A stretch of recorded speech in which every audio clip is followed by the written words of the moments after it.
ایک غلطی کپلز یہ کرتے ہیں کہ اسکور کارڈ رکھتے ہیں، میں نے تمہارے لیے یہ کیا، تم نے میرے لیے کیا کیا، یا میرے یہ حقوق ہیں تم نے انہیں پورا نہیں کیا. بلکہ ہمیں یہ دیکھنا چاہیے کہ ایز اے وائف یا ایز اے ہسبینڈ ہمیں کیا کرنا چاہیے اور اس کو کرنے میں فوکس کرنا چاہیے instead of keeping a score card. مجھے نا وہ حضرت واصف علی واصف رحمۃ اللہ کا فکرہ یاد آ گیا کہ اس کو سمجھیے گا، احسان ایک ذخیرہ ہے اور اس کو جمع کرنے والے کو کریم کہتے ہیں، لیکن احسان جیسے ہی جتا دیا جائے وہ ضائع ہو جاتا ہے. تو یعنی کہ آپ نے 15 سال شوہر کی خدمت کی اور اس خدمت کے بعد آپ نے یہ کہہ دیا کہ میں نے تیرے لیے یہ کیا تھا، تو اس کا مطلب ہے آپ نے خدمت نہیں کی تھی، آپ اپنی تعریفوں کے لیے یہ کام کر رہی تھی، آپ اللہ کے لیے نہیں کر رہی تھی. بڑی ضروری بات ہے اس بات کو سمجھنا کہ یہ جو ہم جب بھی کوئی کام کر رہے ہوتے ہیں، کسی کی مدد کر رہے ہوتے ہیں، کسی کی ہیلپ کر رہے ہوتے ہیں، حضرت علی کرم اللہ وجہہ کا فرمان ہے کہ جس پہ احسان کرو اس کے شر سے بچو. سب سے پہلا شر یہی ہوتا ہے کہ ہم اس سے ایکسپیکٹیشنز لگا لیتے ہیں کہ ہم جیسے ہی اس کے لیے ایک کام کر رہے ہوتے ہیں تو اب ہم یہ سوچ رہے ہوتے ہیں کہ یہ بدلے میں میرے لیے کیا کام کرے گا. میں نے برتھ ڈے پہ آپ کو یہ لے کے دیا تھا، آپ نے مجھے برتھ ڈے پہ کیا لے کے دیا.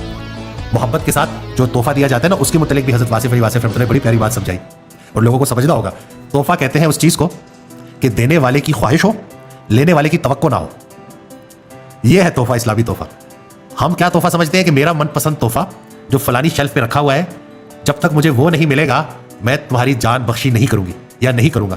تو یہ ان چیزوں کو نا چھوٹی چھوٹی چیزیں کے اوپر سمجھنا چاہیے. تو تحفہ کس کو کہتے ہیں؟ تحفہ وہ ہے کہ مجھے خواہش ہے کہ میں اپنی وائف کو کوئی گفٹ دوں اور میری وائف بالکل نہیں ایکسپیکٹ کری کہ میں کوئی گفٹ دوں گا، اور میں جیسے ہی اس کے پاس لے جاؤں تو وہ خوشی خوشی وہ تحفہ قبول کر لیں. تو یہ وہ اسلامی طریقہ ہے تحفہ دینے کا اور تحفہ قبول کرنے کا.